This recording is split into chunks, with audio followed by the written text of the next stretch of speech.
ਉਤਪਤ ਅਧਿਆਇ 43। ਕਾਲ ਧਰਤੀ ਉੱਤੇ ਸਖਤ ਸੀ ਤਾਂ ਇਉਂ ਹੋਇਆ ਕਿ ਜਦੋਂ ਉਹਨਾਂ ਨੇ ਉਸ ਅੰਨ ਨੂੰ ਜਿਹੜਾ ਉਹ ਮਿਸਰ ਤੋਂ ਲਿਆਏ ਸਨ ਖਾ ਲਿਆ ਤਾਂ ਉਹਨਾਂ ਦੇ ਪਿਤਾ ਨੇ ਉਹਨਾਂ ਨੂੰ ਆਖਿਆ, ਮੁੜ ਕੇ ਸਾਡੇ ਲਈ ਕੁਝ ਅੰਨ ਵਿਆਜ ਲਿਆਓ।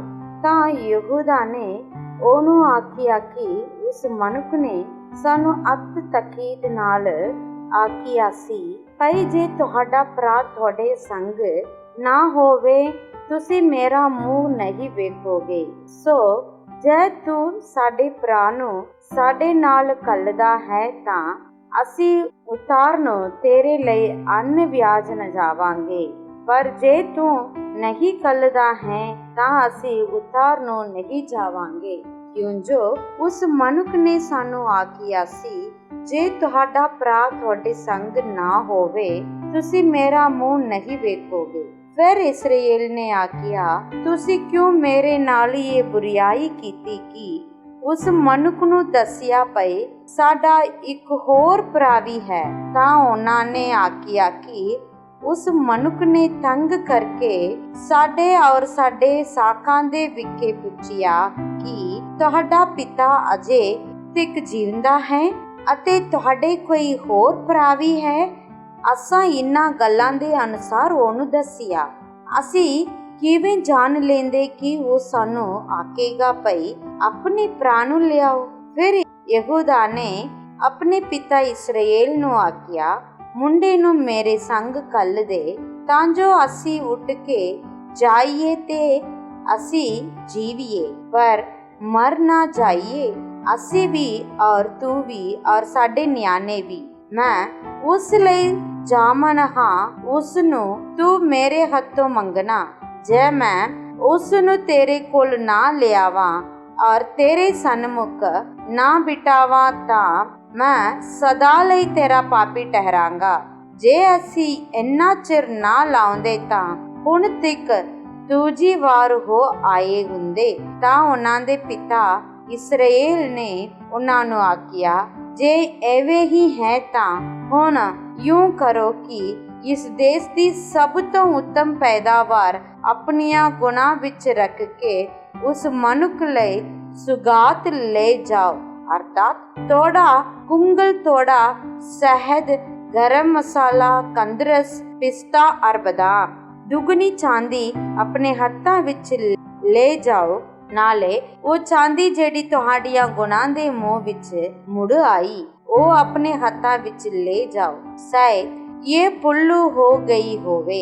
ਆਪਣੇ ਭਰਾ ਨੂੰ ਵੀ ਲੈ ਜਾਓ ਔਰ ਉੱਠ ਕੇ ਉਸ ਮਨੁੱਖ ਕੋਲ ਮੁੜ ਜਾਓ ਔਰ ਸਰਬਸ਼ਕਤੀਮਾਨ ਪਰਮੇਸ਼ਰ ਤੁਹਾਨੂੰ ਉਸ ਮਨੁੱਖ ਵੱਲੋਂ ਰਹਿਮ ਬਖਸ਼ੇ ਜੋ ਉਹ ਤੁਹਾਡੇ ਦੂਜੇ ਭਰਾ ਔਰ ਬਨਯਮੀਨ ਨੂੰ ਤੁਹਾਡੇ ਨਾਲ ਘੱਲ ਦੇਵੇ। ਅਤੇ ਮੈਂ ਜੇ ਔਤ ਹੋਇਆ ਸੋ ਔਤ ਹੋਇਆ। ਤਾਂ ਉਹਨਾਂ ਮਨੁੱਖਾਂ ਨੇ ਉਹ ਸੁਗਾਤ ਔਰ ਦੁਗਣੀ ਚਾਂਦੀ ਆਪਣੀਆਂ ਹੱਥਾਂ ਵਿੱਚ ਲਈ ਔਰ ਬਨਯਮੀਨ ਨੂੰ ਵੀ। ਤਾਂ ਉਹ ਉੱਠ ਕੇ ਮਿਸਰ ਨੂੰ ਉਤਰ ਗਏ ਔਰ ਯੂਸੁਫ ਦੇ ਸਨਮੁਖ ਜਾ ਖਲੋਤੇ। ਜਦ ਯੂਸੁਫ ਨੇ ਉਹਨਾਂ ਦੇ ਨਾਲ ਬਨਯਮੀਨ ਨੂੰ ਵੇਖਿਆ ਤਾਂ ਉਸਨੇ ਘਰ ਦੇ ਮੁਖਤਿਆਰ ਨੂੰ ਆਖਿਆ ਕਿ ਇਹਨਾਂ ਮਨੁੱਖਾਂ ਨੂੰ ਘਰ ਲੈ ਜਾਓ ਔਰ ਜਾਨਵਰ ਮਾਰ ਕੇ ਤਿਆਰ ਕਰ, ਕਿਉਂ ਜੋ ਇਹ ਮਨੁੱਖ ਮੇਰੇ ਨਾਲ ਦੁਪਹਿਰ ਨੂੰ ਖਾਣਗੇ। ਤਾਂ ਉਸ ਮਨੁੱਖ ਨੇ ਯੂਸੁਫ ਦੇ ਹੁਕਮ ਦੇ ਅਨੁਸਾਰ ਕੀਤਾ ਔਰ ਉਹ ਪੁਰਸ਼ ਉਹਨਾਂ ਮਨੁੱਖਾਂ ਨੂੰ ਯੂਸੁਫ ਦੇ ਘਰ ਲੈ ਗਿਆ। ਪਰ ਉਹ ਮਨੁੱਖ ਡਰ ਗਏ ਕਿਉਂ ਜੋ ਉਹ ਯੂਸੁਫ ਦੇ ਘਰ ਲਿਆਂਦੇ ਗਏ ਸਨ ਅਤੇ ਉਹਨਾਂ ਆਖਿਆ, ਉਸ ਚਾਂਦੀ ਦੇ ਕਾਰਨ ਜਿਹੜੀ ਪਹਿਲੀ ਵਾਰ ਸਾਡੀਆਂ ਗੁਣਾਂ ਵਿੱਚ ਮੁੜੀ ਸੀ ਅਸੀਂ ਲਿਆਂਦੇ ਗਏ ਹਾਂ ਤਾਂ ਜੋ ਉਹ ਸਾਡੇ ਲਈ ਕੋਈ ਦੁੱਛਰ ਲੱਭੇ ਔਰ ਸਾਡੇ ਉੱਤੇ ਵਾਰ ਕਰਕੇ ਸਾਨੂੰ ਆਪਣਾ ਗੁਲਾਮ ਬਣਾਵੇ ਔਰ ਸਾਡੇ ਕੋਤੇ ਕੋਲ ਲਵੇ। ਤਾਂ ਉਹ ਯੂਸੁਫ ਦੇ ਘਰ ਦੇ ਮੁਖਤਿਆਰ ਦੇ ਨੇੜੇ ਆਏ ਔਰ ਘਰ ਦੇ ਦਰਵਾਜ਼ੇ ਉੱਤੇ ਉਸ ਨੂੰ ਬੋਲੇ ਤੇ ਉਹਨਾਂ ਨੇ ਆਖਿਆ, ਸਵਾਮੀ ਜੀ, ਅਸੀਂ ਪਹਿਲੀ ਵਾਰ ਜ਼ਰੂਰ ਅੰਨ ਵਿਆਜ ਨੂੰ ਉਤਰੇ ਸਾਂ। ਇਉਂ ਹੋਇਆ ਕਿ ਜਦ ਅਸੀਂ ਸਰਾਂ ਵਿੱਚ ਆਏ ਔਰ ਅਸਾਂ ਆਪਣੀਆਂ ਗੁਣਾ ਖੋਲੀਆਂ ਤਾਂ ਵੇਖੋ ਹਰ ਇੱਕ ਦੀ ਚਾਂਦੀ ਉਸ ਦੀ ਗੁਣ ਦੇ ਮੂੰਹ ਉੱਤੇ ਪਈ ਹੋਈ ਸੀ। ਉਹ ਸਾਡੀ ਪੂਰੀ ਚਾਂਦੀ ਸੀ ਅਤੇ ਅਸੀਂ ਉਹਨੂੰ ਮੁੜ ਆਪਣੇ ਹੱਥਾਂ ਵਿੱਚ ਲੈ ਆਏ ਹਾਂ। ਹੋਰ ਚਾਂਦੀ ਵੀ ਅੰਨ ਵਿਆਜਣ ਲਈ ਅਸੀਂ ਆਪਣੇ ਹੱਥਾਂ ਵਿੱਚ ਲਿਆਏ ਹਾਂ ਤੇ ਨਹੀਂ ਜਾਣਦੇ ਕਿ ਉਹ ਸਾਡੀ ਚਾਂਦੀ ਸਾਡੀਆਂ ਗੁਣਾਂ ਵਿੱਚ ਕਿਨੇ ਰੱਖ ਦਿੱਤੀ। ਤਾਂ ਉਸ ਆਖਿਆ, ਤੁਹਾਡੀ ਸਲਾਮਤੀ ਹੋਵੇ, ਤੁਸੀਂ ਡਰੋ ਨਾ। ਤੁਹਾਡੇ ਪਰਮੇਸ਼ਰ ਔਰ ਤੁਹਾਡੇ ਪਿਤਾ ਦੇ ਪਰਮੇਸ਼ਰ ਨੇ ਤੁਹਾਡੀਆਂ ਗੁਣਾਂ ਵਿੱਚ ਤੁਹਾਨੂੰ ਪਦਾਰਥ ਦਿੱਤਾ। ਤੁਹਾਡੀ ਚਾਂਦੀ ਮੈਨੂੰ ਮਿਲ ਗਈ ਹੈ। ਫਿਰ ਉਹ ਸਿਮਿਓਨ ਨੂੰ ਬਾਹਰ ਉਹਨਾਂ ਦੇ ਕੋਲ ਲੈ ਆਇਆ। ਤਦ ਉਹ ਪੁਰਸ਼ ਉਹਨਾਂ ਮਨੁੱਖਾਂ ਨੂੰ ਯੂਸੁਫ ਦੇ ਘਰ ਲੈ ਗਿਆ ਔਰ ਉਹਨਾਂ ਨੂੰ ਪਾਣੀ ਦਿੱਤਾ। ਤਾਂ ਉਹਨਾਂ ਆਪਣੇ ਪੈਰ ਧੋਤੇ ਔਰ ਉਸਨੇ ਉਹਨਾਂ ਦੇ ਖੋਤੇ ਨੂੰ ਚਾਰਾ ਦਿੱਤਾ।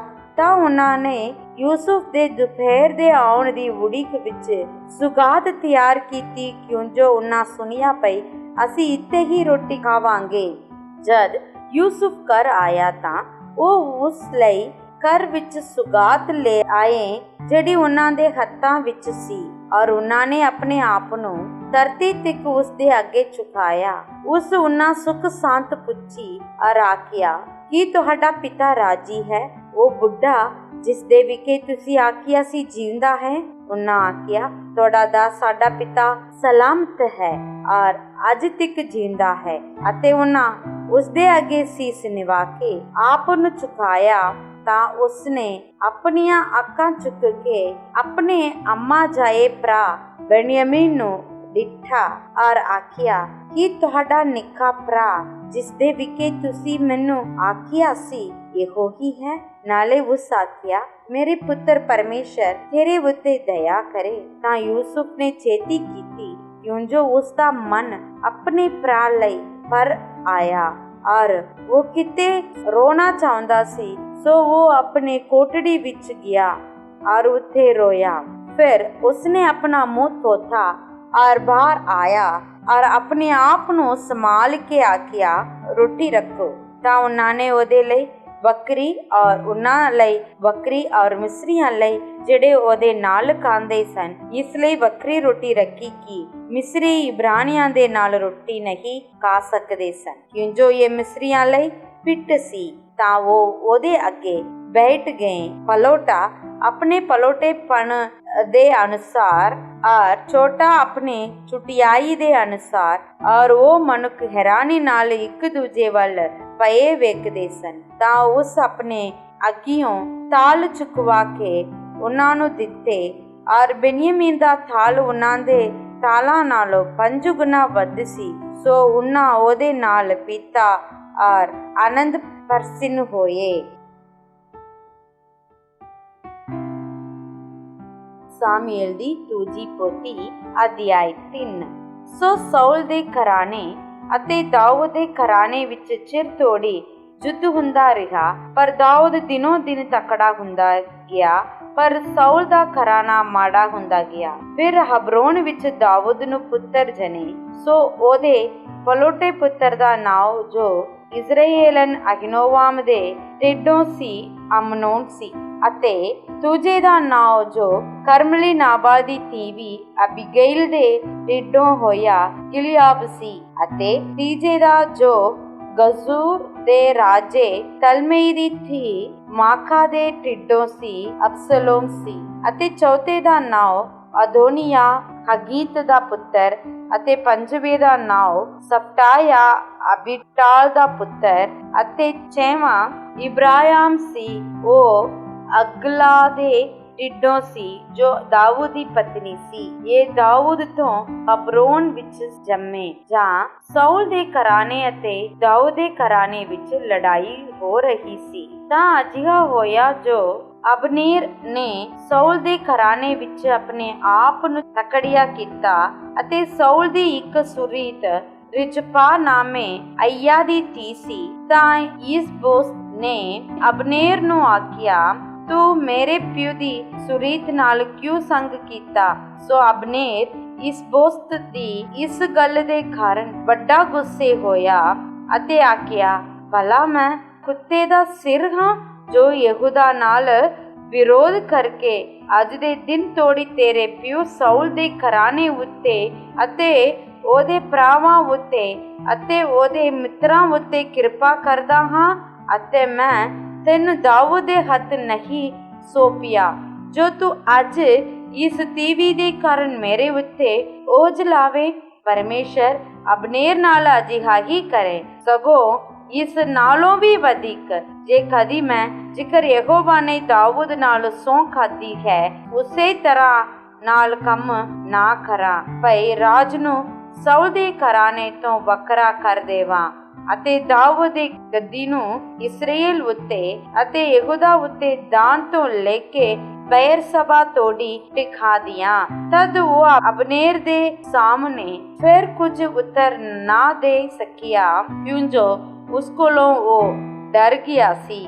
ਇਸੇ ਕਰਕੇ ਅਬਨੇਰ ਨੇ ਦਾਊਦ ਕੋਲ ਹਲਕਾਰੇ ਕੱਲੇ ਅਤੇ ਆਖਿਆ, ਭਾਈ ਦੇਸ ਕਿਹਦਾ ਹੈ? ਤੁਸੀਂ ਮੇਰੇ ਨਾਲ ਆਪਣਾ ਨੇਮ ਕਰੋ ਅਤੇ ਵੇਖੋ ਮੇਰਾ ਹੱਥ ਤੁਹਾਡੇ ਨਾਲ ਹੋਵੇਗਾ ਜੋ ਆ ਸਾਰੇ ਇਸਰਾਏਲ ਨੂੰ ਤੁਹਾਡੀ ਵੱਲ ਕਰ ਦੇਵਾਂ। ਤਦ ਉਹ ਬੋਲਿਆ, ਸਤ ਵਚਨ ਮੈਂ ਤੇਰੇ ਨਾਲ ਨੇਮ ਕਰਾਂਗਾ, ਪਰ ਤੇਤੋਂ ਮੈਂ ਇੱਕ ਗੱਲ ਮੰਗਦਾ ਹਾਂ ਅਤੇ ਇਸ ਤੋਂ ਬਿਨਾਂ ਤੂੰ ਮੇਰਾ ਮੂੰਹ ਨਾ ਵੇਖੇਗਾ। ਭਈ ਜਿਸ ਵੇਲੇ ਤੂੰ ਮੇਰਾ ਪਿਓ ਮੂੰਹ ਵੇਖਣ ਨੂੰ ਆਵੇ ਤਾਂ ਸਾਊਲ ਦੀ ਧੀ ਮੀਕਲ ਨੂੰ ਆਪਣੇ ਨਾਲ ਲੈ ਆਵੀ। ਅਤੇ ਦਾਊਦ ਨੇ ਸਾਊਲ ਦੇ ਪੁੱਤਰ ਇਸਬੋਸ਼ਤ ਨੂੰ ਹਲਕਾਰਿਆਂ ਦੇ ਰਾਹੀਂ ਸੁਨੇਹਾ ਘੱਲਿਆ, ਭਈ ਮੇਰੀ ਪਤਨੀ ਮੀਕਲ ਨੂੰ ਜੋ ਮੈਂ ਫਲਿਸਤੀਆਂ ਦੀ 100 ਕਲੜੀ ਦੇ ਕੇ ਵਿਆਹੀ ਸੀ ਮੇਰੇ ਹੱਥ ਸੌਂਪ ਦੇ। ਸੋ ਇਸਬੋਸ਼ਤ ਨੇ ਲੋਕ ਘੱਲੇ ਅਤੇ ਉਸ ਤੀਵੀ ਨੂੰ ਉਸ ਦੇ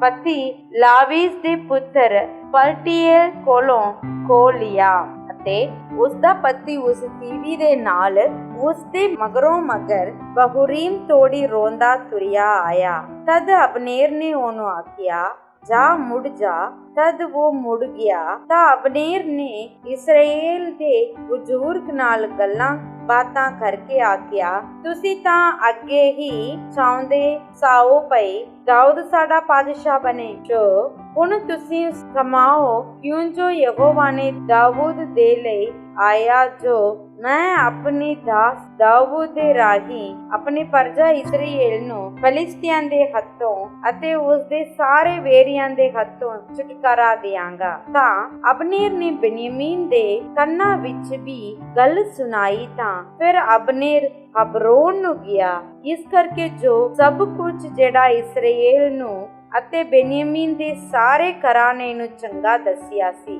ਸੋ ਦਾਊਦ ਦੇ ਕੰਨਾਂ ਵਿੱਚ ਸੁਣਾਵੇ। ਸੋ ਅਬਨੇਰ ਹਬਰੋਨ ਵਿੱਚ ਦਾਊਦ ਕੋਲ ਆਇਆ ਅਤੇ 20 ਮਨੁੱਖ ਉਹਦੇ ਨਾਲ ਸਨ।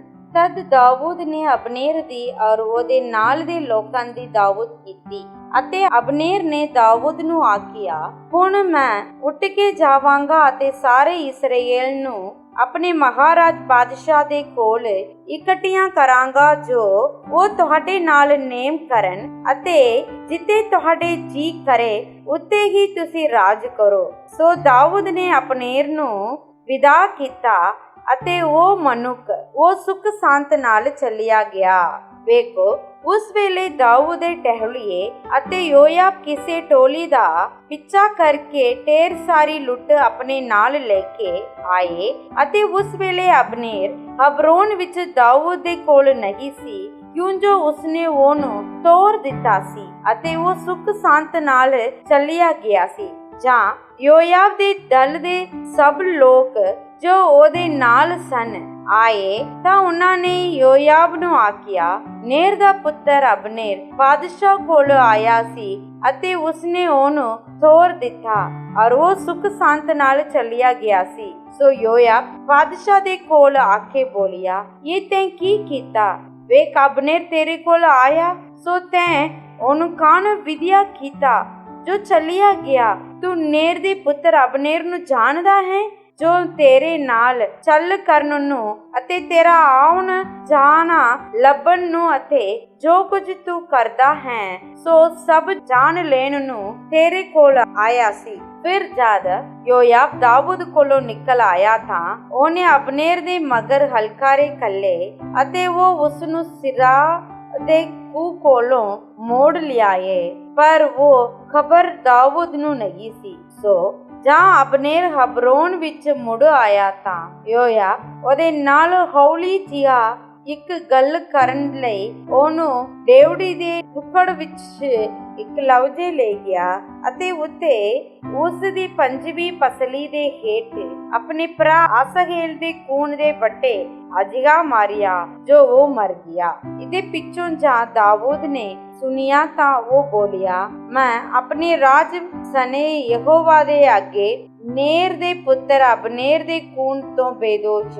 ਹਾਂ, ਜੋ ਯੋਆਬ ਦੇ ਸਿਰ ਅਤੇ ਉਹਦੇ ਪਿਓ ਦੇ ਸਾਰੇ ਘਰਾਣੇ ਦੇ ਉੱਤੇ ਰਹੇ ਅਤੇ ਯੋਆਬ ਦੇ ਘਰ ਵਿੱਚ ਕੋਈ ਨਾ ਕੋਈ ਅਜਿਹਾ ਰਹੇ ਜਿਹਦਾ ਲਹੂ ਵਗੇ ਜਾਂ ਕੋੜਾ ਹੋਵੇ ਜਾਂ ਲਾਠੀ ਫੜ ਕੇ ਤੁਰੇ ਜਾਂ ਤਲਵਾਰ ਨਾਲ ਡਿੱਗੇ ਜਾਂ ਰੋਟੀ ਦੇ ਅਧੀਨ ਹੋਵੇ। ਸੋ ਯੋਆਬ ਦੇ ਸਿਰ ਅਤੇ ਉਹਦਾ ਭਰਾ ਅਬੀਸਈ ਨੇ ਅਬਨੇਰ ਨੂੰ ਮਾਰ ਸੁੱਟਿਆ, ਇਸ ਲਈ ਜੋ ਉਸਨੇ ਉਹਨਾਂ ਦੇ ਭਰਾ ਆਸਾਹੇਲ ਨੂੰ ਗਿਬਿਓਨ ਵਿੱਚ ਲੜਾਈ ਦੇ ਵਿੱਚ ਵੱਢ ਸੁੱਟਿਆ ਸੀ। ਦਾਊਦ ਨੇ ਯੋਆਬ ਅਤੇ ਸਭਨਾ ਲੋਕਾਂ ਨੂੰ ਜੋ ਉਹਦੇ ਨਾਲ ਸਨ ਆਖਿਆ, ਭਈ ਆਪਣੇ ਲੀੜੇ ਪਾੜੋ ਅਤੇ ਥੱਪੜ ਪਹਿਨ ਲਵੋ ਅਤੇ ਅਬਨੇਰ ਦੀ ਅੱਗੇ ਤੁਰ ਕੇ ਰੋਵੋ। ਅਤੇ ਅਬਨੇਰ ਦੇ ਅਤੇ ਦਾਊਦ ਬਾਦਸ਼ਾਹ ਆਪੋ ਅਰਕੀ ਦੇ ਮਗਰ ਤੁਰਿਆ। ਸੋ ਉਹਨਾਂ ਨੇ ਅਬਨੇਰ ਨੂੰ ਹਬਰੋਨ ਵਿੱਚ ਦੱਬ ਦਿੱਤਾ ਅਤੇ ਬਾਦਸ਼ਾਹ ਉੱਚੀ ਆਵਾਜ਼ ਨਾਲ ਅਬਨੇਰ ਦੀ ਖਬਰ ਉੱਤੇ ਰੋਇਆ ਔਰ ਲੋਕ ਵੀ ਸਭ ਰੋਏ। ਬਾਦਸ਼ਾਹ ਨੇ ਅਬਨੇਰ ਲਈ ਉਲਾਹਨੀਆਂ ਨਾਲ ਸਿਆਪਾ ਕੀਤਾ ਅਤੇ ਆਖਿਆ, ਹਾਏ ਅਬਨੇਰ, ਕੀ ਤੂੰ ਇੱਕ ਮੂਰਖ ਦੀ ਮੌਤ ਮੋਈਓ ਤੇਰੇ ਹੱਥ ਬੰਨੇ ਹੋਏ ਨਹੀਂ ਸਨ, ਨਾ ਤੇਰੇ ਪੈਰੀ ਪੇੜੀਆਂ ਸਨ, ਸਗੋਂ ਤੂੰ ਤਾਂ ਯੂੰ ਹੋ ਗਿਆ ਜਿਵੇਂ ਕੋਈ ਅਪਰਾਧੀ ਅੱਗੇ ਡਿੱਗ ਪਵੇ। ਤਾਂ ਉਹਦੇ ਉੱਤੇ ਸਭ ਲੋਕ ਹੋਰ ਰੋਏ। ਤਾਂ ਸਭ ਲੋਕ ਉੱਤੋਂ ਆਏ ਅਤੇ ਦਾਊਦ ਨੂੰ ਕੁਝ ਖੁਆਉਣ ਲੱਗੇ ਤਾਂ ਦਿਨ ਕੁਝ ਹੈ ਸੀ। ਤਦ ਦਾਊਦ ਨੇ ਸੋਚ ਕੇ ਆਖਿਆ, ਜੇ ਕਦੀ ਮੈਂ ਸੂਰਜ ਡੁੱਬਣ ਤੋਂ ਪਹਿਲਾਂ ਰੋਟੀ ਜਾਂ ਹੋਰ ਕੁਝ ਰੱਖਾਂ ਤਾਂ ਪਰਮੇਸ਼ਰ ਮੇਰੇ ਨਾਲ ਵੀ ਅਜਿਹਾ ਹੀ ਕਰੇ, ਸਗੋਂ ਉਸ ਨਾਲੋਂ ਵੀ ਵਧਿਕ।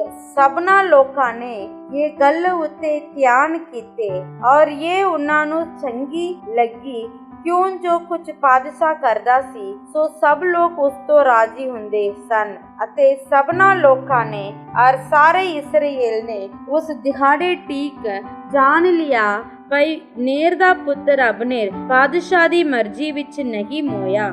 ਅਤੇ ਬਾਦਸ਼ਾਹ ਨੇ ਆਪਣੇ ਟਹਿਲੂਆਂ ਨੂੰ ਆਖਿਆ, ਭਲਾ ਤੁਸੀਂ ਨਹੀਂ ਜਾਣਦੇ ਜੋ ਅੱਜ ਦੇ ਦਿਨ ਇੱਕ ਸਰਦਾਰ ਸਗੋਂ ਇੱਕ ਮਹਾਪੁਰਸ਼ ਇਸਰਾਏਲ ਦੇ ਵਿੱਚ ਲਾ ਦਿੱਤਾ ਗਿਆ ਹੈ ਅਤੇ ਅੱਜ ਦੇ ਦਿਨ ਮੈਂ ਹੀ ਨਾ ਹਾਂ, ਭਾਵੇਂ ਮੈਂ ਮਸਾ ਕੀਤਾ ਹੋਇਆ ਬਾਦਸ਼ਾਹੀ ਹਾਂ ਅਤੇ ਇਹ ਲੋਕ ਸੂਰਿਆ ਦੇ ਪੁੱਤਰ ਮੇਰੇ ਨਾਲ ਜ਼ੋਰਾਵਰ ਕਰਦੇ ਹਨ, ਪਰ ਯਹੋਵਾ ਬੁਰੀਆਈ ਨੂੰ ਉਹਦੀ ਬੁਰੀਆਰ ਦਾ ਪੂਰਾ ਵੱਟਾ ਲਾਵੇਗਾ।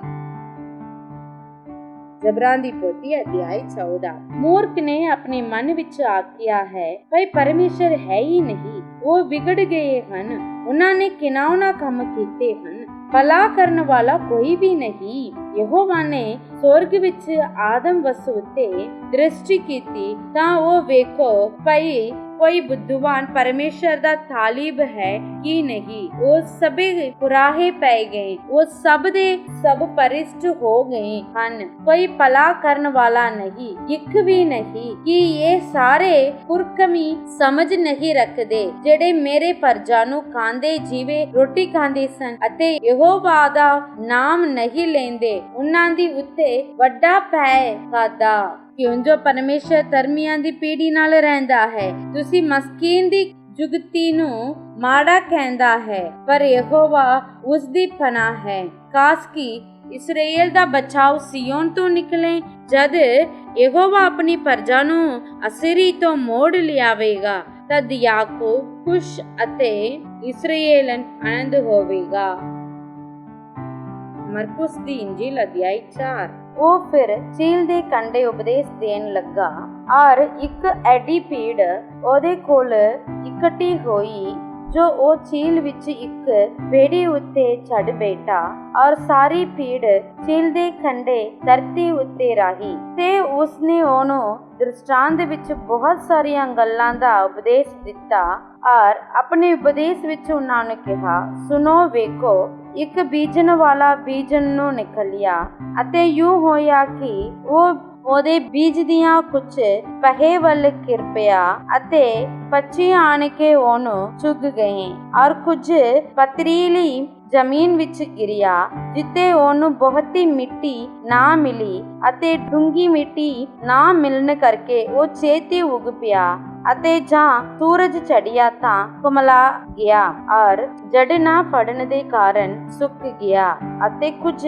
ਕੰਡਿਆਲੀਆਂ ਦੇ ਵਿੱਚ ਗਿਰਿਆ ਅਤੇ ਕੰਡਿਆਲੀਆਂ ਨੇ ਵੱਧ ਕੇ ਉਹਨੂੰ ਦਬਾ ਲਿਆ ਅਤੇ ਉਹ ਨਾ ਫਲਿਆ ਔਰ ਕੁਝ ਚੰਗੀ ਜ਼ਮੀਨ ਵਿੱਚ ਗਿਰਿਆ ਅਤੇ ਉਗਦੀਆਂ ਵਧੀਆਂ ਫਲੀਆਂ ਕੁਝ 20 ਗੁਣਾ, ਕੁਝ 60 ਗੁਣਾ, ਕੁਝ 100 ਗੁਣਾ ਦਿੱਤਾ। ਔਰ ਉਹਨੇ ਕਿਹਾ, ਜਿਹਦੇ ਸੁਣਨ ਦੇ ਕੰਨ ਹੋਣ ਉਹ ਸੁਣੇ। ਜਾਂ ਉਹ ਇਕਾਂਤ ਵਿੱਚ ਸੀ ਤਾਂ ਜਿਹੜੇ ਉਹਦੇ ਕੋਲ ਸਨ ਉਹਨਾਂ ਨੇ 12 ਚੇਲਿਆਂ ਨਾਲ ਮਿਲ ਕੇ ਦ੍ਰਿਸ਼ਟਾਂਤਾਂ ਦਾ ਅਰਥ ਉਹਨੂੰ ਪੁੱਛਿਆ। ਉਸਨੇ ਉਹਨਾਂ ਨੂੰ ਕਿਹਾ, ਪਰਮੇਸ਼ਰ ਦੇ ਰਾਜ ਦਾ ਭੇਤ ਤੁਹਾਨੂੰ ਦਿੱਤਾ ਗਿਆ ਹੈ, ਪਰ ਜਿਹੜੇ ਬਾਹਰ ਹਨ ਉਹਨਾਂ ਲਈ ਸਾਰੀਆਂ ਗੱਲਾਂ ਦ੍ਰਿਸ਼ਟਾਂਤਾਂ ਵਿੱਚ ਹੁੰਦੀਆਂ ਹਨ ਕਿ ਉਹ ਵੇਖਦੇ ਹੋਏ ਤਾਂ ਵੇਖਣ ਪਰ ਬੁੱਝਣ ਨਹੀਂ ਅਤੇ ਸੁਣਦੇ ਹੋਏ ਸੁਣਨ ਪਰ ਸਮਝਣ ਨਹੀਂ, ਮਤੇ ਉਹ ਮੁੜ ਆਉਣ ਅਤੇ ਉਹਨਾਂ ਨੂੰ ਮਾਫੀ ਮਿਲੇ। ਫਿਰ ਉਸਨੇ ਉਹਨਾਂ ਨੂੰ ਕਿਹਾ ਕਿ ਤੁਸੀਂ ਇਹ ਦ੍ਰਿਸ਼ਟਾਂਤ ਨਹੀਂ ਸਮਝਦੇ ਤਾਂ ਸਾਰੀਆਂ ਦ੍ਰਿਸ਼ਟਾਂਤਾਂ ਨੂੰ ਕਿੱਕਰ ਸਮਝੋਗੇ। ਬੀਜਣ ਵਾਲਾ ਵਚਨ ਬੀਜਦਾ ਹੈ ਅਤੇ ਪਹੇ ਦੇ ਕਿਨਾਰੇ ਵਾਲੇ ਜਿੱਤੇ ਵਚਨ ਬੀਜਿਆ ਜਾਂਦਾ ਹੈ ਸੋ ਇਹ ਲੋਕ ਹਨ। ਭਈ ਜਦ ਉਹਨਾਂ ਨੇ ਸੁਣ ਲਿਆ ਤਦ ਸ਼ੈਤਾਨ ਓਵੇਂ ਆਣ ਕੇ ਉਸ ਵਚਨ ਨੂੰ ਲੈ ਜਾਂਦਾ ਹੈ ਜਿਹੜਾ ਉਹਨਾਂ ਵਿੱਚ ਬੀਜਿਆ ਗਿਆ ਸੀ ਅਤੇ ਇਸੇ ਤਰ੍ਹਾਂ ਜਿਹੜੇ ਪਥਰੀਲੀਆਂ ਥਾਵਾਂ ਵਿੱਚ ਬੀਜੇ ਜਾਂਦੇ ਸੋ ਉਹ ਹਨ ਜਿਹੜੇ ਵਚਨ ਨੂੰ ਸੁਣਦਿਆਂ ਸਾਰ ਖੁਸ਼ੀ ਨਾਲ ਉਹਨੂੰ ਮੰਨ ਲੈਂਦੇ ਹਨ ਅਤੇ ਆਪਣੇ ਵਿੱਚ ਜੜ ਨਹੀਂ ਰੱਖਦੇ ਹਨ ਪਰ ਥੋੜਾ ਚਿਰ ਰਹਿੰਦੇ ਹਨ ਅਤੇ ਜਾਂ ਵਚਨ ਦੇ ਕਾਰਨ ਦੁੱਖ ਵਿੱਚ ਪੈਂਦੇ ਜਾਂ ਸਤਾਏ ਜਾਂਦੇ ਹਨ ਤਾਂ ਛੱਟ ਟੋਕਰ ਖਾਂਦੇ ਹਨ ਅਤੇ ਹੋਰ ਉਹ ਹਨ ਜਿਹੜੇ ਕੰਡਿਆਲੀਆਂ ਵਿੱਚ ਬੀਜੇ ਜਾਂਦੇ। ਇਹ ਉਹ ਹਨ ਜਿਨ੍ਹਾਂ ਵਚਨ ਸੁਣਿਆ ਅਤੇ ਦੁਨੀਆ ਦੀ ਚਿੰਤਾ ਔਰ ਧਨ ਦਾ ਧੋਖਾ ਔਰ ਹੋਰਨਾਂ ਚੀਜ਼ਾਂ ਦਾ ਲੋਭ ਆਣ ਕੇ ਵਚਨ ਨੂੰ ਦਬਾ ਲੈਂਦੇ ਹਨ ਅਤੇ ਉਹ ਅਫਲ ਰਹਿੰਦਾ ਹੈ।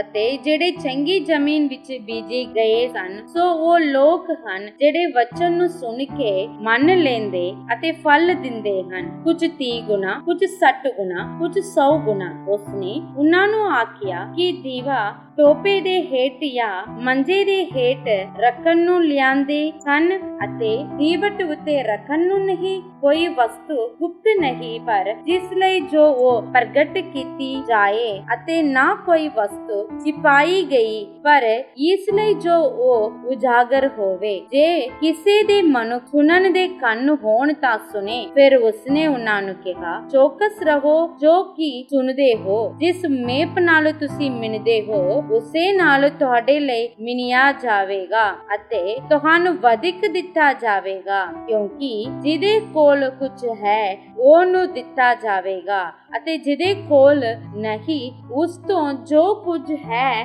ਸੋ ਵੀ ਲੈ ਲਿਆ ਜਾਵੇਗਾ। ਫਿਰ ਉਹਨੇ ਆਖਿਆ, ਪਰਮੇਸ਼ਰ ਦਾ ਰਾਜ ਇਹੋ ਜਿਹਾ ਹੈ ਜਿਹਾ ਕੋਈ ਮਨੁੱਖ ਜ਼ਮੀਨ ਵਿੱਚ ਬੀ ਪਾਵੇ ਅਤੇ ਰਾਤ ਦਿਨ ਸੋਵੇ ਉੱਠੇ ਅਤੇ ਉਹ ਵੀ ਉਗ ਪਏ ਔਰ ਵਧੇ ਪਰ ਉਹ ਨਾ ਜਾਣੇ ਕਿਸ ਤਰ੍ਹਾਂ। ਜ਼ਮੀਨ ਤਾਂ ਆਪੇ ਆਪ ਫਲ ਲਿਆਉਂਦੀ है, पहला अंगूरी, फिर सिट्टा, फिर सिट्टे विच साबत दाने, और जहाँ फल पक्के तां ਉਹ ਛੱਟ ਦਾਤੀ ਲਾਉਂਦਾ ਹੈ ਕਿਉਂ ਜੋ ਵਾੜੀ ਦਾ ਵੇਲਾ ਆ ਗਿਆ। ਫਿਰ ਉਹਨੇ ਕਿਹਾ, ਅਸੀਂ ਪਰਮੇਸ਼ਰ ਦੇ ਰਾਜ ਨੂੰ ਕਿਹਦੇ ਵਰਗਾ ਦਸੀਏ ਜਾਂ ਉਹਦੇ ਲਈ ਕਿਹੜਾ ਦ੍ਰਿਸ਼ਟਾਂਤ ਦੇਈਏ। ਉਹ ਇੱਕ ਰਾਈ ਦੇ ਦਾਣੇ ਵਰਗਾ ਹੈ ਕਿ ਜਦ ਜ਼ਮੀਨ ਵਿੱਚ ਬੀਜਿਆ ਜਾਂਦਾ ਹੈ, ਜ਼ਮੀਨ ਦੇ ਸਭਨਾ ਬੀਜਿਆਂ ਨਾਲੋਂ ਛੋਟਾ ਹੈ, ਪਰ ਜਦ ਬੀਜਿਆ ਗਿਆ ਤਦ ਉਗਦਾ ਹੈ ਅਤੇ ਸਾਰੀਆਂ ਸਬਜ਼ੀਆਂ ਨਾਲੋਂ ਵੱਡਾ ਹੋ ਜਾਂਦਾ ਹੈ ਅਤੇ ਅਜਿਹੀਆਂ ਵੱਡੀਆਂ ਟਹਿਣੀਆਂ ਫੁੱਟਦੀਆਂ ਹਨ ਜੋ ਆਕਾਸ਼ ਦੇ ਪੰਛੀ ਉਹਦੀ ਛਾਇਆ ਵਿੱਚ ਬਸੇਰਾ ਕਰ ਸਕਦੇ ਹਨ। ਉਹ ਇਹੋ ਜਿਹੇ ਬਹੁਤ ਦ੍ਰਿਸ਼ਟਾਂਤਾਂ ਵਿੱਚ ਉਹਨਾਂ ਨਾਲ ਵਚਨ ਕਰਦਾ ਸੀ ਜਿਸ ਤਰ੍ਹਾਂ ਉਹ ਸੁਣ ਸਕਦੇ ਸਨ, ਔਰ ਬਿਨਾਂ ਦ੍ਰਿਸ਼ਟਾਂਤ ਉਹ ਉਹਨਾਂ ਨਾਲ ਨਹੀਂ ਸੀ ਬੋਲਦਾ, ਪਰ ਨਿਰਾਲੇ ਵਿੱਚ ਉਹ ਆਪਣੇ ਹੀ ਚੇਲਿਆਂ ਨੂੰ ਸਭ ਕੁਝ ਖੋਲ ਕੇ ਦੱਸਦਾ ਸੀ। ਉਸੇ ਦਿਨ ਜਾਂ ਸੰਝ ਹੋਈ ਤਾਂ ਉਸਨੇ ਉਹਨਾਂ ਨੂੰ ਕਿਹਾ, ਅਸੀਂ ਬਾਹਰ ਚੱਲੀਏ, ਔਰ ਉਹ ਪੇੜ ਨੂੰ ਛੱਡ ਕੇ ਜਿਕਰ ਉਹ ਬੇੜੀ ਉੱਤੇ ਸੀ ਤਿਗਾ ਹੀ ਉਹਨੂੰ ਲੈ ਚਲੇ ਅਤੇ ਹੋਰ ਬੇੜੀਆਂ ਵੀ ਉਹਦੇ ਨਾਲ ਸਨ। ਤਦ ਵੱਡੀ ਹਨੇਰੀ ਵੱਗੀ ਅਤੇ ਲਹਿਰਾਂ ਬੇੜੀ ਪੁਰ ਇੱਥੋਂ ਤਿੱਕਰ ਲੱਗ ਗਈਆਂ ਜੋ ਬੇੜੀ ਪਾਣੀ ਨਾਲ ਭਰ ਚੱਲੀ ਸੀ। ਉਹ ਬੇੜੀ ਦੇ ਪਿਛਲੇ ਸਿਰ ਵੱਲ ਇੱਕ ਸਿਰਹਾਣਾ ਰੱਖ ਕੇ ਸੁੱਤਾ ਹੋਇਆ ਸੀ। ਤਦ ਉਹਨਾਂ ਉਹਨੂੰ ਜਗਾਇਆ ਅਤੇ ਉਹਨੂੰ ਆਖਿਆ, ਗੁਰੂ ਜੀ, ਤੈਨੂੰ ਕੋਈ ਫਿਕਰ ਨਹੀਂ ਜੋ ਅਸੀਂ ਨਿਸ਼ਟ ਹੋ ਚਲੇ ਹਾਂ। ਤਦ ਉਹਨੇ ਉੱਠ ਕੇ ਪੌਣ ਨੂੰ ਤਬਕਾ ਦਿੱਤਾ ਅਤੇ ਚੀਲ ਨੂੰ ਕਿਹਾ, ਚੁੱਪ ਕਰ, ਥੰਮ ਜਾ। ਤਾਂ ਪੌਣ ਥੰਮ ਗਈ ਅਤੇ ਵੱਡਾ ਚੈਨ ਹੋ ਗਿਆ। ਉਸਨੇ ਉਹਨਾਂ ਨੂੰ ਕਿਹਾ, ਤੁਸੀਂ ਕਿਉਂ ਡਰਦੇ ਹੋ? ਅਜੇ ਤੁਹਾਨੂੰ ਨੇਚਾ ਨਹੀਂ ਆਈ? ਤਾਂ ਉਹਨਾਂ ਨੇ ਡਾਢਾ ਭੈ ਖਾਧਾ ਅਤੇ ਆਪੋ ਵਿੱਚ ਕਹਿਣ ਲੱਗੇ, ਇਹ ਕੌਣ ਹੈ ਕਿ ਪੌਣ ਅਤੇ ਚੀਲ ਵੀ ਉਹਦੀ ਮੰਨ ਲੈਂਦੇ ਹਨ। ਸਭਨਾਂ ਨੂੰ ਪਿਆਰ ਭਰੀ ਜੈ ਮਸੀਹ ਦੀ। ਅੱਜ ਜੋ ਆਪਾਂ ਵਚਨ ਪੜ੍ਹਿਆ ਸੀ ਉਸ ਵਿੱਚੋਂ ਕੁਝ ਗੱਲਾਂ ਨੂੰ ਧਿਆਨ ਕਰਾਂਗੇ। ਉਤਪਤ ਦੇ ਕਿਤਾਬ ਅਧਿਆਇ 43, ਇਸ ਵਿੱਚ ਆਪਾਂ ਵੇਖਦੇ ਹਾਂ ਕਾਲ ਬਹੁਤ ਹੀ ਸਖਤ ਹੋਣ ਦੇ ਕਾਰਨ ਯਾਕੂਬ ਆਪਣੇ ਪੁੱਤਰਾਂ ਨੂੰ ਆਖਦਾ ਦੂਜੀ ਵਾਰ ਮਿਸਰ ਵਿੱਚ ਜਾ ਕੇ ਅੰਨ ਵਿਆਜਣ। ਉਦੋਂ ਯਾਕੂਬ ਦੇ ਪੁੱਤਰਾਂ ਆਖਦੇ, ਬੇਨਿਯਮੀਨ ਸਾਡੇ ਨਾਲ ਨਾ ਜਾਵੇ ਤਾਂ ਅਸੀਂ ਉੱਤੇ ਜਾ ਨਹੀਂ ਸਕਦੇ ਹਾਂ ਅਤੇ ਅਸੀਂ ਉਧਰੋਂ ਅੰਨ ਵਿਆਜਣ ਨਹੀਂ ਸਕਦੇ ਹਾਂ। ਸੋ ਯਾਕੂਬ ਬੇਨਿਯਮੀਨ ਨੂੰ ਉਹਨਾਂ ਨਾਲ ਕੱਲਦਾ ਅਤੇ ਉਹ ਜਾਂਦੇ। ਜਦੋਂ ਉਹ ਜਾਂਦੇ ਅਤੇ ਉਹ ਜੋ ਉਹਨਾਂ ਦੇ ਹੱਥ ਵਿੱਚ ਵਾਪਸ ਆਇਆ ਸੀ ਉਸ ਚਾਂਦੀ ਨੂੰ ਵੀ ਲੈ ਜਾਂਦੇ।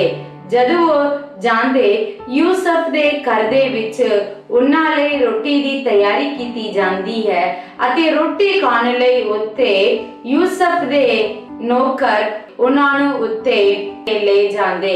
ਉਦੋਂ ਯਾਕੂਬ ਦੇ ਪੁੱਤਰਾਂ ਡਰਦੇ ਅਤੇ ਸੋਚਦੇ, ਜੋ ਚਾਂਦੀ ਆਪਣੇ ਗੁਣ ਵਿੱਚ ਵਾਪਸ ਆਈਏ, ਇਸ ਕਾਰਨ ਕਿਤੇ ਆਪਾਂ ਨੂੰ ਕੈਦ ਕੀਤਾ ਨਾ ਜਾਂਦਾ ਹੋਵੇ। ਪਰ ਉੱਥੇ ਉਹਨਾਂ ਨਾਲ ਉਹ ਗੱਲ ਨਹੀਂ ਹੋ ਰਹੀ ਜਿਵੇਂ ਉਹਨਾਂ ਨੇ ਸੋਚਿਆ। ਸਗੋਂ ਯੂਸਫ ਦੇ ਘਰ ਵਿੱਚ ਉਹ ਰੋਟੀ ਖਾਣ ਲਈ ਬੈਠਦੇ। ਇਸ ਅਧਿਆਇ ਦੇ ਵਿੱਚ ਆਪਾਂ ਵੇਖਦੇ ਹਾਂ ਯਾਕੂਬ ਦੇ ਪੁੱਤਰਾਂ ਉਹਨਾਂ ਨੇ ਅਣਜਾਣੇ ਵੀ ਕੀਤਾ ਹੋਇਆ ਹਰ ਗਲਤੀਆਂ ਦੇ ਅਹਿਸਾਸ ਕਰਦੇ ਰਹਿੰਦੇ ਹੋਏ ਉਹਨਾਂ ਦੇ ਮਨ ਵਿੱਚ ਸਦਾ ਇੱਕ ਅਹਿਸਾਸ ਹੁੰਦਾ ਰਹਿੰਦਾ ਸੀ, ਆਪਾਂ ਆਪਣੀ ਗਲਤੀਆਂ ਦੇ ਕਾਰਨ ਹੀ ਸਜ਼ਾ ਭੋਗਦੇ ਹਾਂ।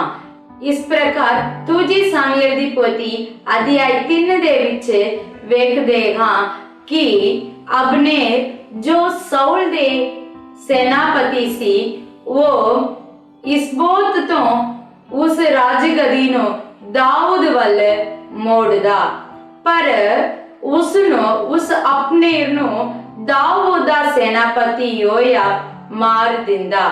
ਦਾਊਦ ਉਸ ਗੱਲ ਨੂੰ ਨਹੀਂ ਜਾਣਦਾ। ਜਦ ਦਾਊਦ ਉਸ ਗੱਲ ਨੂੰ ਜਾਣਦਾ ਤਾਂ ਉਹ ਉਸ ਅਬਨੇਰ ਦੇ ਪ੍ਰਤੀ ਵਿਰਲਾਪ ਗਾਉਂਦਾ ਅਤੇ ਉਹ ਦੁਖੀ ਹੁੰਦਾ ਅਤੇ ਉਸ ਨੂੰ ਦਬਾਉਂਦਾ ਅਤੇ ਆਖਦਾ, ਯੋਆਬ ਨੇ ਜੋ ਅਬਨੇਰ ਨਾਲ ਕੀਤਾ ਉਹ ਗਲਤ। ਇਨ੍ਹਾਂ ਗੱਲਾਂ ਦੇ ਵਿੱਚ ਦਾਊਦ ਦੀ ਕੋਈ ਗਲਤੀ ਨਹੀਂ, ਫਿਰ ਵੀ ਉਹ ਅਹਿਸਾਸ ਕਰਦਾ ਮੇਰਾ सेनापति जो नहीं करना चाहेगा उसने परमेश्वर के खिलाफ पाप कर लिया सोच के वो दुखी हुंदा होया ਆਪਾਂ ਇਸ ਅਧਿਆਇ ਦੇ ਵਿੱਚ ਵੇਖਦੇ ਹਾਂ। ਤਾਂ ਕਰਕੇ ਜ਼ਬੂਰ 14 ਨੂੰ ਇਸ ਪ੍ਰਕਾਰ ਦਾਊਦ ਲਿਖਦਾ, ਇਸ ਧਰਤੀ ਉੱਤੇ ਕੋਈ ਵੀ ਭਲਾ ਆਦਮੀ ਨਹੀਂ, ਸਾਰੇ ਬਦੀ ਕਰਨ ਵਾਲੇ, ਇੱਕ ਵੀ ਨਹੀਂ ਆਖਦਾ ਅਤੇ ਕਹਿੰਦਾ ਸਾਰੇ ਇਹ ਸੋਚਦੇ ਪਰਮੇਸ਼ਰ ਹੈ ਹੀ ਨਹੀਂ, ਪਰਮੇਸ਼ਰ ਵੇਖਦਾ ਨਹੀਂ ਸੋਚ ਕੇ ਆਪਣੇ ਆਪਣੇ ਰਾਹ ਤੇ ਆਪਣੇ ਆਪਣੇ ਮਨ ਜਿਵੇਂ ਕਹਿੰਦਾ ਹੋਵੇ ਉਵੇਂ ਗਲਤੀਆਂ ਅਤੇ ਬਦੀਆਂ ਕਰਦੇ ਕਹਿ ਕੇ ਆਖਰੀ ਦੇ ਵਿੱਚ ਇਸ ਪ੍ਰਕਾਰ ਲਿਖਦਾ ਹੈ, ਗਲਤੀਆਂ ਦੇ ਕਾਰਨ ਇਨਸਾਨ ਉਸ ਅਸੀਰ ਦੇ ਵਿੱਚ, ਉਸ ਗੁਲਾਮੀ ਦੇ ਵਿੱਚ ਪੈ ਜਾਂਦਾ। ਉਸ ਇਨਸਾਨ ਨੂੰ ਬਚਾਉਣ ਲਈ ਰਕਸ਼ਕ ਸੀਯੋਨ ਤੋਂ ਨਿਕਲੇਗਾ ਕਰਕੇ ਇੱਕ ਭਵਿੱਖਬਾਣੀ ਦਾਊਦ ਇਸ ਅਧਿਆਇ ਦੇ ਵਿੱਚ ਆਖਦਾ। ਇਸੇ ਪ੍ਰਕਾਰ ਆਪਾਂ ਵੇਖਦੇ ਹਾਂ ਮਰਕੁਸ ਦੀ ਇੰਜਿਲ 4 ਦੇ ਵਿੱਚ ਪ੍ਰਭੂ ਯਿਸੂ ਮਸੀਹ ਵਚਨਾਂ ਦੇ ਪ੍ਰਤੀ ਦ੍ਰਿਸ਼ਟਾਂਤ ਕੱਢਦਾ। ਬਤੇਰਿਆਂ ਕੋਲ ਜਦ ਵੀ ਯਿਸੂ ਮਸੀਹ ਗੱਲਾਂ ਕਰਦਾ ਉਹਨਾਂ ਕੋਲ ਉਹ ਦ੍ਰਿਸ਼ਟਾਂਤ ਦੇ ਰਾਹੀਂ ਗੱਲਾਂ ਕਰਦਾ, ਪਰ ਉਹ ਆਪਣੇ ਚੇਲਿਆਂ ਕੋਲ ਸਾਰੇ ਦ੍ਰਿਸ਼ਟਾਂਤ ਦੀ ਅਰਥ ਨੂੰ ਕੁੱਲਮ ਕੁੱਲਾ ਦੱਸ ਦਿੰਦਾ ਤਾਂ ਕਿ ਚੁਣੇ ਹੋਏ ਲੋਕ ਉਹਦੀ ਸਾਰੀ ਗੱਲ ਨੂੰ ਅਤੇ ਮਰਜ਼ੀ ਨੂੰ ਸਮਝ ਲਵੇ ਅਤੇ ਉਹ ਬਤੇਰਿਆਂ ਦੀ ਰੂਹ ਨੂੰ ਬਚਾ ਲਵੇ। ਪ੍ਰਭੂ ਯਿਸੂ ਮਸੀਹ ਉਸ ਦ੍ਰਿਸ਼ਟਾਂਤ ਨੂੰ ਦੱਸਦੇ ਹੋਏ ਆਖਦਾ, ਦੀਵਾ ਦੀਵਟ ਉੱਤੇ ਜਿਸ ਪ੍ਰਕਾਰ ਰੱਖਿਆ ਜਾਂਦਾ ਹੈ ਉਸੇ ਪ੍ਰਕਾਰ ਜਿਹਦੇ ਕੋਲ ਵਚਨ ਹੈ ਉਹ ਬਹੁਤਾਇਤ ਫਲ ਦਿੰਦਾ ਹੈ ਅਤੇ ਉਹ ਫਲ ਲੁਕਿਆ ਨਹੀਂ ਰਹਿਣਾ ਚਾਹੀਦਾ, ਉਹ ਫਲ ਲੋਕਾਂ ਦੇ ਵਿਚਕਾਰ ਪ੍ਰਗਟ ਹੋਣਾ, ਇਸ ਕਾਰਨ ਕਿ ਉਸ ਫਲ ਦੇ ਕਾਰਨ ਬਹੁਤਾਇਤ ਰੂਹ ਬਚਾਇਆ ਜਾਵੇ। ਪ੍ਰਭੂ ਯਿਸੂ ਮਸੀਹ ਦੇ ਚੇਲੇ ਜਦ ਝੀਲ ਦੇ ਵਿੱਚ ਭੂਚਾਲ ਅਤੇ ਤੂਫਾਨ ਆਉਂਦੀ ਹੈ ਅਤੇ ਉਹ ਡਰਦੇ ਸਾਨੂੰ ਕੌਣ ਬਚਾਵੇਗਾ, ਉਹ ਪ੍ਰਭੂ ਯਿਸੂ ਮਸੀਹ ਦੇ ਸਾਰੀ ਗੱਲਾਂ ਨੂੰ ਜਾਣਦੇ ਹੋਏ ਵੀ ਉਹਨਾਂ ਗੱਲਾਂ ਉੱਤੇ ਵਿਸ਼ਵਾਸ ਨਹੀਂ ਕਰਦੇ, ਪਰ ਪ੍ਰਭੂ ਯਿਸੂ ਮਸੀਹ ਕੋਲ ਆ ਕੇ ਇਹ ਕਹਿੰਦੇ ਤੁਹਾਨੂੰ ਸਾਡੇ ਪ੍ਰਤੀ ਕੋਈ ਫਿਕਰ ਨਹੀਂ, ਅਸੀਂ ਤਾਂ ਮਰ ਰਹੇ ਹਾਂ। ਪ੍ਰਭੂ ਯਿਸੂ ਮਸੀਹ ਉੱਠ ਕੇ ਅਤੇ ਆਖਦਾ ਤਾਂ ਉਹ ਤੂਫਾਨ ਅਤੇ ਭੂਚਾਲ ਪ੍ਰਭੂ ਯਿਸੂ ਮਸੀਹ ਦੀ ਗੱਲ ਦੇ ਕਾਰਨ ਥੰਮ ਜਾਂਦੀ ਅਤੇ ਉਹ ਹੈਰਾਨ ਹੋ ਜਾਂਦੇ, ਇਹ ਕੌਣ ਹੈ? ਭੂਚਾਲ ਅਤੇ ਤੂਫਾਨ ਵੀ ਇਹਦੀਆਂ ਗੱਲਾਂ ਸੁਣਦੀਆਂ ਹਨ। ਇਹ ਸੋਚਦੇ ਹੁੰਦੇ ਉਹ ਫਿਰ ਵੀ ਪ੍ਰਭੂ ਯਿਸੂ ਮਸੀਹ ਨੂੰ ਪਹਿਚਾਨ ਨਹੀਂ ਪਾਉਂਦੇ, ਪਰ ਪ੍ਰਭੂ ਯਿਸੂ ਮਸੀਹ ਇਹਨਾਂ ਸਾਰੇ ਅਧਿਆਇ ਦੇ ਰਾਹੀਂ ਆਪਾਂ ਨੂੰ ਇੱਕ ਗੱਲ ਪ੍ਰਗਟ ਕਰਦਾ ਹੈ ਕਿ ਤੁਹਾਡੀ ਜ਼ਿੰਦਗੀ ਲੋਕਾਂ ਦੇ ਵਿਚਕਾਰ ਚਾਨਣ ਦੇਵੇ ਅਤੇ ਤੁਹਾਡੀ ਫਲਦਾਇਕ ਜ਼ਿੰਦਗੀ ਨੂੰ ਲੋਕ ਵੇਖਣ ਵਾਲੇ ਹਰ ਕੋਈ ਬਚਾਏ ਨਹੀਂ ਜਾਂਦੇ, ਪਰ ਉਸ ਬਚਾਓ ਲਈ ਜਿਹੜੇ ਚੁਣੇ ਹੋਏ ਹੁੰਦੇ ਨੇ ਉਹੀ ਗੱਲਾਂ ਨੂੰ ਅਤੇ ਫਲਾਂ ਨੂੰ ਵੇਖ ਕੇ ਸਮਝਣਗੇ ਅਤੇ ਉਹਦੇ ਨੇੜੇ ਜਾਣਗੇ ਅਤੇ ਉਹ ਬਚਾਇਆ ਜਾਣਗੇ। ਪ੍ਰਭੂ ਇਹਨਾਂ ਸਾਰੇ ਵਚਨਾਂ ਦੇ ਰਾਹੀਂ ਤੁਹਾਨੂੰ ਆਸੀਸ ਦੇਵੇ। ਜੈ ਮਸੀਹ ਦੀ। God bless you.